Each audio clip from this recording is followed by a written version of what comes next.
Those fans are loving it. We are lost for words after that ending to Group A. That man Füllkrug with the goal that secured the Group A win for the tournament hosts in Germany. They salvage a point against Switzerland, and what a match that was in Frankfurt. Plenty of drama to close Group A. Our first group comes to a close at Euro 2024, but confirming that result in Frankfurt, Switzerland won, Germany won. Germany win Group A. Switzerland go through as the group runners-up, and in the other match in Stuttgart, Scotland 0, Hungary 1, a 100th minute goal winner.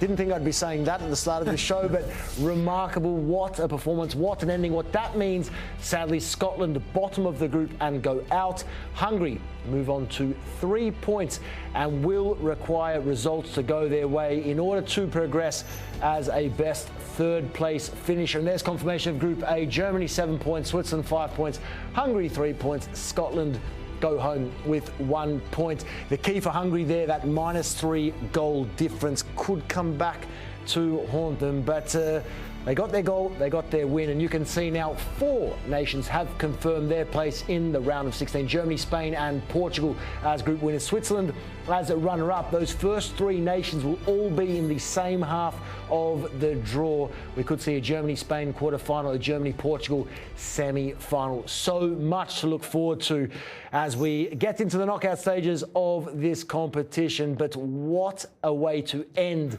Group A, as I said. And starting with our feature match, Switzerland and Germany. It was that man Füllkrug who came on late and was the difference maker once again. An incredible finish in Frankfurt.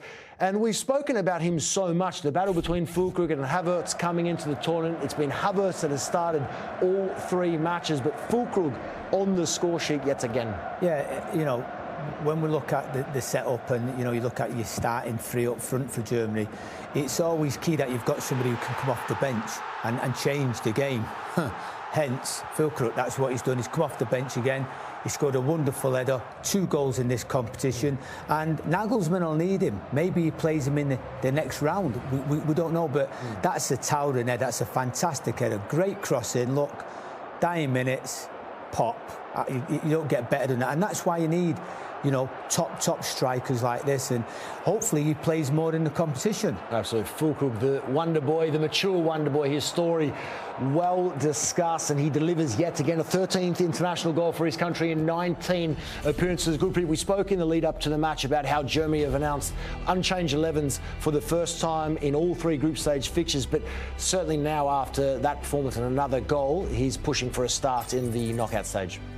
Definitely. I think especially against teams like this, when you face teams with good defenders, big defenders, and the only outlet that you have is crossing in the box, aerial crosses especially. That's when you need people like Füllkrug coming in, pushing defenders into the box and making space not only for himself, but the others attacking the box as well. He's a quality player, and it was a quality strike. There's your strike of the day. What a moment it was. You could see the joy in the faces of the German fans. They are group winners, and they'll be very confident now going into the knockout stages. But you do have to feel for Switzerland, of course. They did take the lead through Ndoye, and well, they gave their all, Ash, but in the end, just not enough.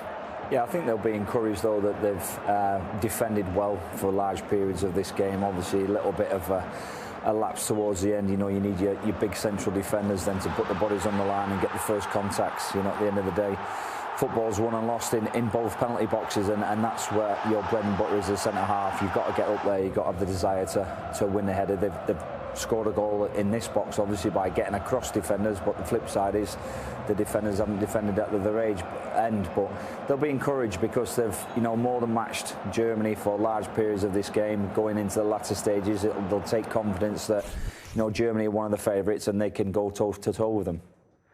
I think what they did, Switzerland, really, they nullified the midfield of the Germans. They really got on top of Toni Kroos. They didn't let him play. They didn't let him dictate the play. And they got the due rewards because it was a little mistake there where they went and scored from it.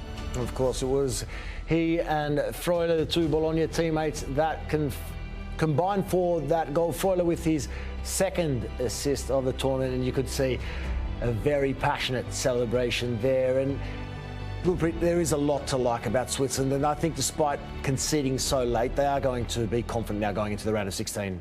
See, the thing is, they are still one of the teams who have had very less goals to concede.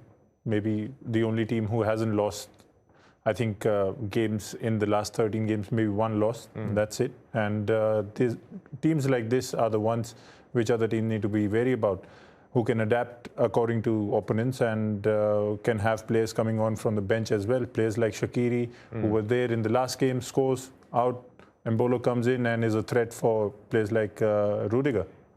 I mentioned they were some people's dark horse. They were my dark horse. I'm liking what I'm seeing from them thus far. Germany were, of course, stunned by our player of the day, but they did respond and they did pick up an important point that secured the Group A win. But on the flow, on the run of play, they did have a number of chances. Florian Wirtz at the centre of a lot of them, particularly one, Ash. Look, probably not his best match tonight, but certainly this is a German team that they didn't convert. When we look at the statistics and the numbers, they still did create a number of chances, particularly this one. What a brilliant ball that was. Yeah, fantastic pass, defence splitting pass. Obviously, you need a good run for it to come off, which we did get there. And it was, you know, a good bit of vision outside of the foot as well. You know, passing, breaking lines, which is always good for a coach to see. That when you're passing through players, and then you've got willing runners, Musiala unlucky on that occasion, didn't get his shot accuracy that he would liked, but certainly a good pass of Wirtz. But again, I think he looked disappointed when he got substituted. Yeah, I think, you know, when the Germans went forward, they did look dangerous. But you've got to give respect to the back four of the Swiss, because they defended in numbers. You know, there's a shot there. He gets it on target, but, you know, straight at the goalkeeper, and the goalkeeper has to do his thing and just block it.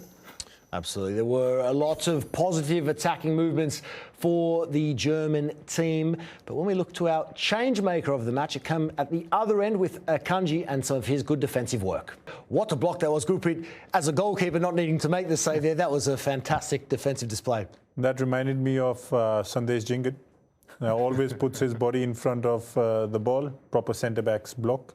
Hopefully it didn't turn out to be our own goal, which we have seen many times. But I think Akanji has been fantastic in the last 3 games. Very consistent and obviously so good with the ball. I think the only challenge that he faced is when Füllkrug came on. Trying to, you know, mark him is not an easy job. And Akanji I think he'll only take positives from this game. And a block like this is something he should be definitely proud of, keeping his team in the game. Certainly been one of the better defenders in the tournament. Look at that. Certainly look to be going in there. But they have been very solid defensively, this Swiss team, and have been for so many years in tournaments, in qualification. We know that very often they are very hard to break down. But Akanji is one, but Jan Sommer another. I did say on the broadcast the other day, for me, one of the best goalkeepers in world football. And when called into action, you can always rely on Jan Sommer. Yeah, well, that's what he's there for, isn't he? That's why he's a quality goalkeeper. He's playing at the highest level, you know. And you look at Germany, they had the chances, you know, they got the shots on target, I think 4 shots on target.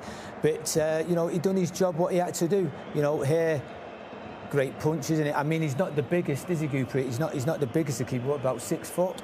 He's not. And the thing is, like, if your keeper comes out like this, I'm sure it gives confidence to the players as well that there is someone we can rely on. And to be fair, after the goal that he conceded, which was disallowed, coming back from a situation like that shows how strong he is mentally, that it doesn't faze him if something happened like that. That's a sign of a very good player. Well, not to be outdone by Sommer. Manuel Neuer also was amongst the highlights, of course, in what was a record-breaking game for the most ever matches played by a goalkeeper at the European Championships, and level all-time now for Germany, but Neuer continues to deliver. Yeah, it certainly does, and arguably, you know, this was one of the saves of the match, because it was a fearsome shot. Obviously, it had the accuracy as well, but this is, you know, Neuer at his best, really. Anticipates well his position in his top draw. You know, he doesn't have to scramble massively across his goal because his positional play is good. His anticipation was there, obviously at full stretch. But this just shows the experience. This is wide of the near post, bending into the top corner, so that was a fine save. Absolutely, of course. An experienced player, and now they go into another knockout stage of the competition. This experience now will count. Definitely. I think that is something they should be looking at. a keeper who can, give them saves and keep them in the game. If not for that save, they wouldn't be, being happy after the game. And that is very, very important. Absolutely. Well, Manuel Neuer is one of those key players. Another, their captain, Gündoğan. Let's hear from him post-match as Germany secure the Group A win. İlkay, quite the match. Not how you thought it would go, I assume, in the first half especially. But in the end, a draw that feels like a victory? I think so. I mean, obviously scoring that late in the game to seal the top of the group, the top spot of the group, feels at the moment very important for the momentum, and for the energy in the team. I think you could see it also the way we were hugging each other and celebrating, after that goal. It felt special, but obviously it was not the standard, that we wanted to play. But it was also based on the fact that the Swiss team was really good. They were really uncomfortable to play. They were aggressive, we had to deal with it. Even though we had chances, I think, to score earlier, and maybe we could have defended also better. The goal we conceded. But we need to be prepared for difficulties, also in the next game. So this was a real test, and maybe an experience that we had to make also, to learn from it. Can you talk a little bit about what the match plan was today and how that didn't implement it the way you wanted to, maybe? Well, obviously our match plan is very often the same. We want to have the ball, we want to dominate possession, but we also knew before the game that the Swiss team has a similar style of play, is really good with the ball as well, and patient and calm. So obviously we knew that we need to allow them also to have the ball, and to be patient, to not to look for the last pass too early, to move better, which we didn't do so well in the last line. I think our runs were not good enough. That's why it always felt that, especially the player on the ball, didn't have many options, So obviously, because of that, our goalkeeper had to touch a lot of balls. So obviously, there are a lot of things that we know we need to improve, which is good on one side, but which is also necessary on the other side for the next game. Yeah, quick look ahead to the knockout stages. Do you think you will meet opponents that maybe are less defensive-minded, and will it suit you better? Well, we will see. I feel like, especially in such a tournament, it always the momentum in the 90 minutes seems to shift always. Obviously you will have good periods, in the game. 10, 15, 20 minutes, but you need to know that your opponent will also have good minutes. Because all teams have qualities. All teams can defend. All teams can attack. All teams are good also on the ball. Technically on a very good level. And obviously, whoever goes into the knockout stages will have the quality to do that. So we need to be prepared. We need to play with emotions, but also on one side be patient and calm, mentally. But we will be. It feels good right now, and we are confident. But obviously, in terms of things that we do on the pitch, we know also that we need to improve. Thanks, İlkay. Best of luck for that. Thank you very much. Thank you. İlkay Gündoğan there, the German captain, of course. They'll now take on the runner-up in Group C in the round of 16. Ash, that could be England. It's fascinating. Obviously, we need to wait to see what happens, but I think they'll be keen to avoid this red-hot Germany team. Yeah, I'm sure. I mean, England know what they need to do. They need to win their game and finish top of that group to avoid missing Germany in that round of 16. Interesting that Gündoğan mentioned about momentum there for me. So I think that's the reason why Nagelsmann didn't make any changes, because he's talking about momentum. But you also learn things if you don't go to plan. If they win 3 out of 3 and they go cruise past Switzerland, they wouldn't have learned a lesson which they learned tonight. They've had a reminder now that they're not nailed-on favourites. They have to try even harder. They have to look at the tactics, the formations, the selections, and it gives them food for thought, which they can plan and grow and learn from. It was interesting there what he said, Gündoğan, that there was no options for the men on the ball. That's a bit worrying. That there's no options for the men. What's he trying to say there? That's the biggest question. More movement, not enough movement up front, not enough movement in them wide areas. Those questions will be answered soon. Again, they've got their runner-up in Group C to come. They'll be keeping a close eye on what takes place in those other fixtures. Thoughts about Manchester United and Everton? The erstwhile great Manchester United are still seesawing. A draw with Spurs on the 14th of January saw them win 5 straight games, albeit most of them just barely. Then came the awful loss to Fulham on the 24th of February, in which they played a lacklustre game. Then came Sunday's derby, where they lose 1-3 to the current league champions Manchester City, a game where they go a goal ahead, defend brilliantly for 50 minutes, eventually capitulating to the obviously better class of their rival. Regarding the manager Erik ten Hag, there are still many complaints from pundits left and right. The lack of clear sense of direction or style of play, lack or poor quality of man management, and constant poor recruitment of players. Since the 25% takeover of Man United by Jim Ratcliffe, it was hoped that Man United will progress to a more successful direction under his watch. Some pundits even think that Ten Hag might even be replaced come next season. Yet the stats show that he did not do too badly. He managed 61 wins in all competitions in his first 100 games, which actually is better record than either Mikel Arteta with 54 and Jurgen Klopp with 50. Thoughts on Arsenal and Tottenham? If not for that 1-week blip where they lost to Aston Villa and bow out of the Champions League, Arsenal have been by far the most impressive team this season. They have the best defensive record. They blow teams away by huge margin of goals, which leave them with the top goal difference, worth a point at least. Even after that week of disappointment, they are now pretty much faultless. It is not their choice, however. They have to be, because reigning champions Manchester City have games in hand, which if they win all the remaining games, there is nothing Arsenal can do about it. They will be crowned champions for the 4th consecutive time. But the way Arsenal played this season, it will be a shame if they did not win the Premier League.